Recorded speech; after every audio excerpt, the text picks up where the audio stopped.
तीर्थ शब्द का जो निर्माण हुआ है, तीर्थ का अर्थ होता है घाट, जहाँ से नदी को पार किया जाता है उस घाट को तीर्थ बोलते हैं। अर्थात जिन मंदिरों का, जिन स्थानों का तीर्थ नाम हो, संसार सागर की दरिया से जहाँ से पार हुआ जाता है उसे तीर्थ क्षेत्र बोलते हैं। ओरिजिनल नाम तीर्थ का नाम तो घाट ही है, और घाट का अर्थ होता है जहाँ से लोग पार हो जाते नदी से।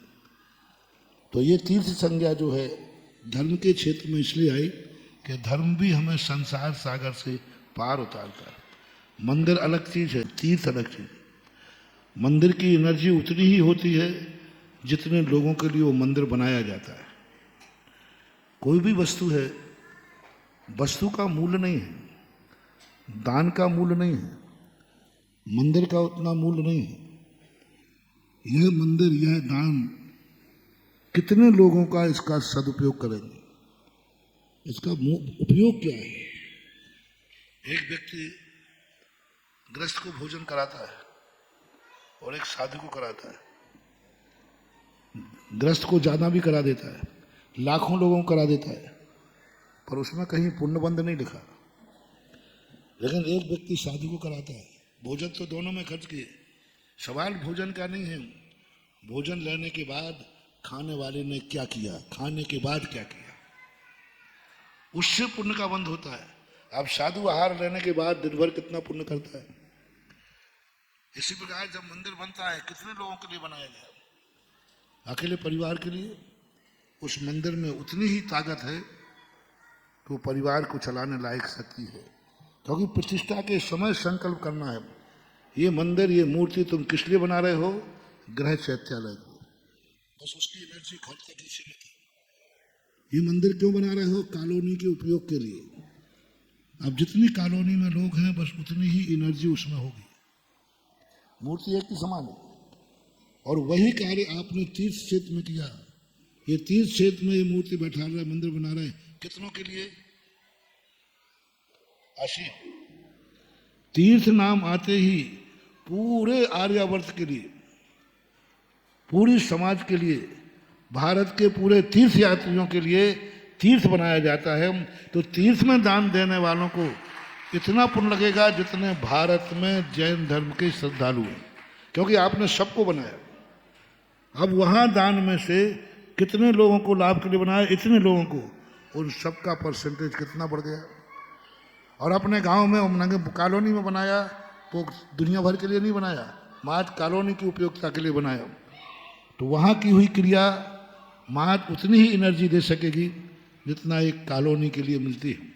और तीर्थ क्षेत्र पर की हुई क्रिया इतनी एनर्जी देगी कि तुम विश्व में कहीं भी चले जाओगे, उस तीर्थ की वरदाएं तुम्हारे साथ रहेंगी।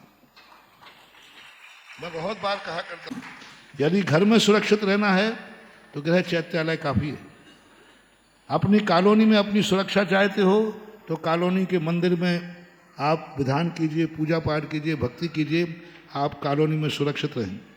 आप नगर में यदि सुरक्षा चाहते हैं, हम नगर में अच्छी तरह रहें, सुरक्षित रहें, कोई प्रकार का धंधा पानी अच्छा चले, तो आप नगर के मंदिर में आप पूजा पाठ भक्ति आदि कीजिए।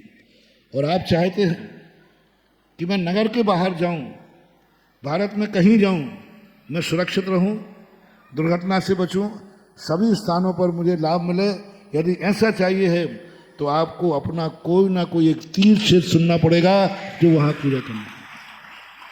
आपको खुद कहना पड़ेगा ये मेरा तीर्थ क्षेत्र है, क्योंकि उस तीर्थ पर, उसमें साल भर में, मेरा बनाने का अर्थ है कम से कम साल भर में एक बार जाकर के वहाँ पूजन अभिषेक करना। मेरा बनाने का अर्थ है घर का कोई भी कार्यक्रम हो, पहली पत्री उस तीर्थ क्षेत्र को जाना चाहिए। घर में कोई भी कार्यक्रम हो, पहला श्रीफल उस तीर्थ पर चढ़ना चाहिए जिस तीर्थ को तुमने अपना माना है। तो एक तीर्थ जरूर, क्योंकि तुम दुनिया में घूमते रहते हो, दुनिया से धन कमाते हो, दुनिया से दुर्घटनाएं होती हैं।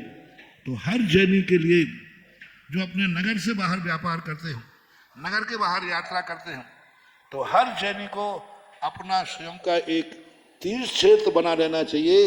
ये तीर्थ क्षेत्र हमारा है और उसको बनाने की विधि मैंने बता दी। जब भी कोई घर में कार्य करो, नहीं मेरा इष्ट तीर्थ क्षेत्र है, वहां जाकर के हम श्रीफल चढ़ाएंगे। तो ये चीजें होती हैं पुण्य के विस्तार की। इस संबंध में मैंने आगम से एक दो बार प्रवचनों में ये बात कही है। शास्त्रीय प्रमाण है हमारा कि मंदिर का और तीर्थों का क्या है। भरत चक्रवर्ती को ऋषभ देव ने मंदिर के अभिषेक करने की बात नहीं की, जाओ किसी तीर्थ पर जाकर के अभिषेक करके उस गंधोदक को धारण करो। तीर्थ पर जाकर के, मंदिर तो समोषण में भी था, मंदिर तो अयोध्या में भी था, मंदिर तो अयोध्या में भी था। भरत चक्रवर्ती जब यात्रा को गया तो भगवान लेके गया, लेकिन वो संकट ही ऐसा था कि उसके लिए विजयार्थ पर्वत के अकृत्रिम चैत्यालय का अरहंत सिद्ध भगवान का अभिषेक लेने भेजा और चक्रवर्ती गया। उस नर्सरी पॉइंट से डेवलप करने को पता चलता है कि हर चीज का अलग अलग महत्व है। वही महावीर भगवान तुम्हारे यहां बैठे और वही भगवान महावीर स्वामी श्री महावीर जी में बैठे, वही आदिनाथ तुम्हारे मंदिर में बैठे हैं गृह चैत्यालय में, वही आदिनाथ सांगानेर में, गोलाकोट में,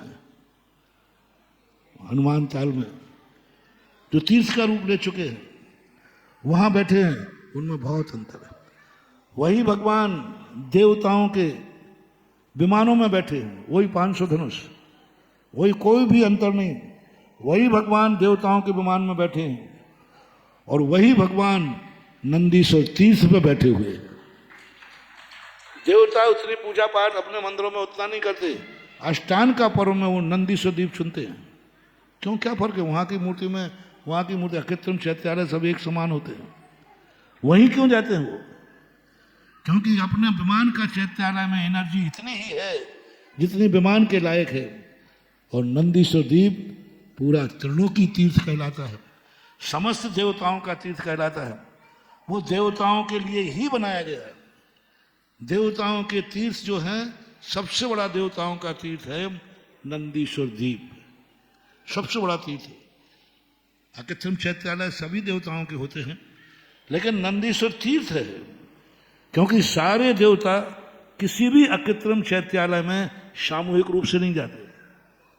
13वें द्वीप में भी चैत्यालय है, रुचकवर द्वीप में, लेकिन सब देवता कृत्रिम चैत्यालय में कोई कभी चला जाता है, कोई कभी चला जाता है। लेकिन नंदीश्वर द्वीप में जाकर के व्यक्ति पूरे देवता, चारों निकाय के देव पर्व के दिन में एक साथ जाते हैं और उसका वर्णन भी बहुत आया है। ऐसे तीर्थों की महिमा अलग है। इसलिए जब समय मिले, दान देने का मौका आए, तो सबसे पहले तीर्थ में यदि आवश्यकता है तो पहला दान तीर्थ पर दो। पूजा की बात आए और समय हो तो सबसे पहले तीर्थ पर पूजा करो। शांति धारा अभिषेक की बात आए और तुम्हारी अनुकूलता है तो सबसे पहले तीर्थ पर जाके शांति धारा करो। जब वहां तक तुम नहीं पहुंच सकते हो, नहीं जा सकते हो, तो फिर ठीक है, जो अपने नगर का मंदिर है उसमें कर लो, लेकिन फर्स्ट एंड फर्स्ट वैरायटी दो तीर्थ के लिए, क्योंकि वह व्यापक है। संकल्प के अनुसार मूर्तियों की शक्तियां बढ़ती हैं। उसमें संकल्प सारे भारत का है।